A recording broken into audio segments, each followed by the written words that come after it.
الزلزولي يحسم قراراً خطيراً يغير وكيله ويحدد سعره في السوق.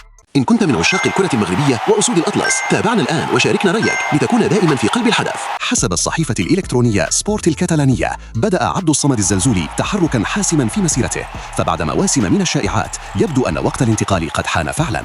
اللاعب قرر الانفصال عن وكيله الحالي خافي غاريدو والانتقال إلى شركة فوتفيل ISM بقيادة أليخاندرو كامانيو. قرار لم يكن في الحسبان، لكنه يشير إلى تغيير كامل في الاتجاه الكروي.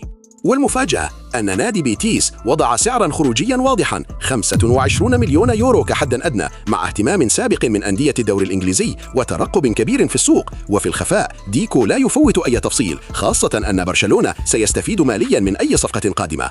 القرار الذي غير كل شيء لم يكن هدوءاً، بل بداية عاصفة في سوق الانتقالات. فهل نحن أمام صفقة كبرى قريباً أم مفاجأة لم تظهر بعد؟